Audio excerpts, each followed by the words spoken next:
Maybe that's a thing. Is that utilitarian? I don't know. I'm not good with words. Probably because I didn't like English classes. Just insulted her life choice right there. Nothing wrong with that. But anyway, so I never liked English classes. Love you. Just want to tell you that. Okay? Even though your choice was completely wrong, I really appreciate your existence. Anyway. Yes, I have, Arthur. So anyway, I never was good at English. I don't know why. Maybe I didn't have the attention span for it, but I don't know. It was still good enough, and I guess I always got B's.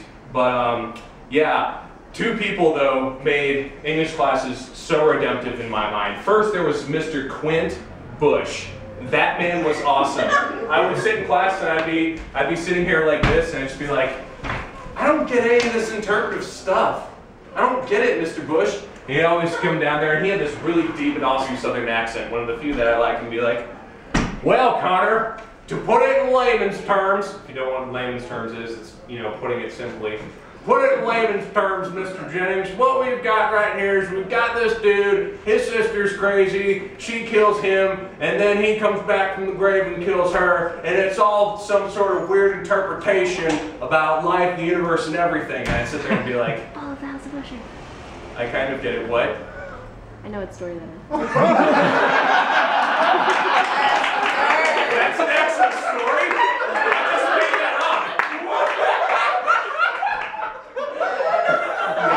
Wrote it a long time ago. That is an awesome segue. Speaking of Edgar Allan Poe, one time I had to do a review of that man's work. Actually, recently in college, I made the mistake of taking a short story seminar. I don't know what I was doing in there. It was a really good experience, but I would have never done that if I actually thought about it. It was just a class that I wanted to take. Anyway, I was sitting in there with the people that'd be sitting there and just be like, yes, this is, we had to do, oh, what was it? The Raven, there we go. So they were sitting there, they're like, oh yes, this dude, just, well, no wonder why his life is just so depressing because he keeps asking this bird all these questions. And the bird can only say no. And so this guy should not, you know, of course he's descending into a spiral of agony, misery, pain, and death. And I'm sitting there, I'm like, really? All the bird can say is no? And all that stuff actually does happen? Because you know what? I'm going to start asking the bird questions like these. Hey, yo, Raven. Am I ever going to have to pay taxes? Nevermore.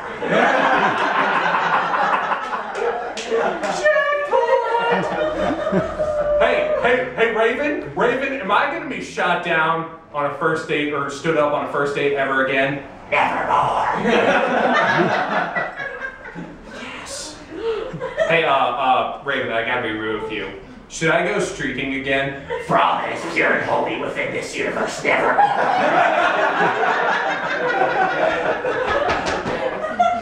All right, then. I wasn't expecting that for an answer, but okay. Nah, I kid. I love Edgar Allan Poe, even though his life was really depressing.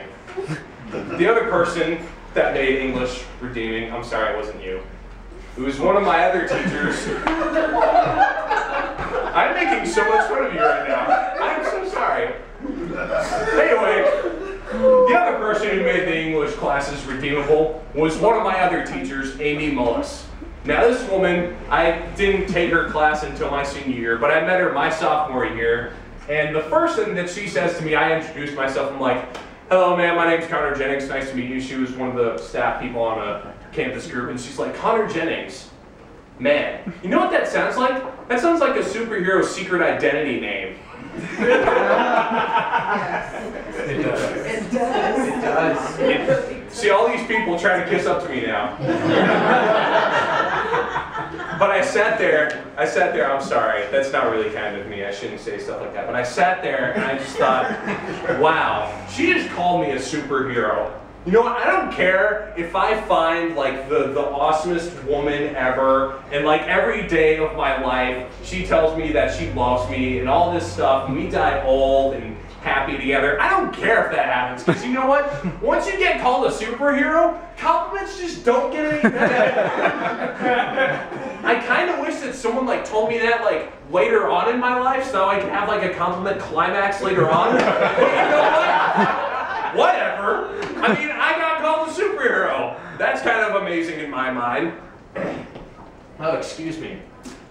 This moment's brought to you by Aquafina.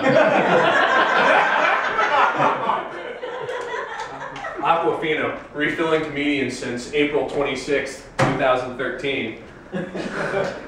That's a crappy slogan. Anyway, so one of my other classes that sometimes I enjoyed, sometimes I didn't enjoy, and even now, sometimes I don't enjoy it, is going over my science classes. And every single time, after you go through the syllabus, everyone say this with me, you have to go over what?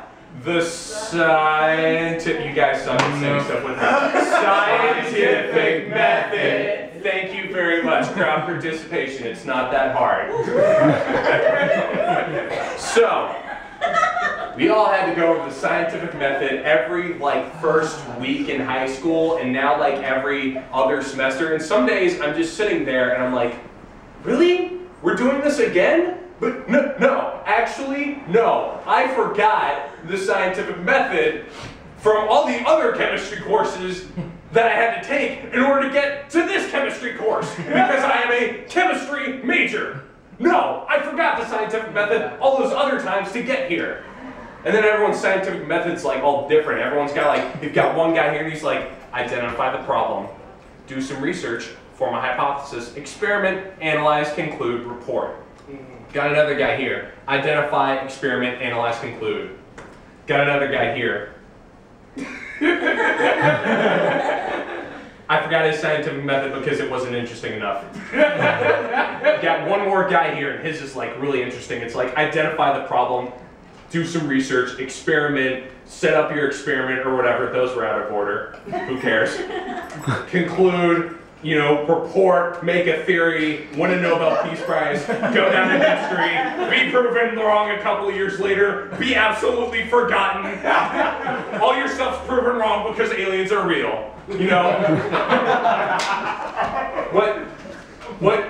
What is up with that? I don't get that at all. I just sometimes want to be like, all right, you know what? We all need to get our scientific method crap like under wraps. You know what? Let's just make one scientific method and it's like, step 1, figure out what's wrong. Step 2, fix it. Step 3, tell everyone that you fixed your problem so they can get on with their lives. No, apparently that's not good enough for all the scientific people. Speaking of useless life skills that you'll never need to use outside the real world, diagramming sentences. How many of you older people in here, and I'm using the term loosely, or maybe you're young in here and you've had to do this, how many people have actually had to diagram a sentence? Show of hands. Show of hands. Yeah, see all these people, yeah, your life, that's something you're never going to get back. That is time that was wasted that you will never get any of that back. What are you going to do? You're going to go up for a job interview for like, I'm a criminologist, so I'm going to try and go into law enforcement. What am I going to do? Go up to a law enforcement agency and be like, yo guys, I know how to diagram sentences, it's good. It's good, huh? Hire me. Put me on the detective squad. Maybe there's some sort of crime scene and the guy leaves clues and diagram sentences. See what we got over here written in blood is we got a compound sentence.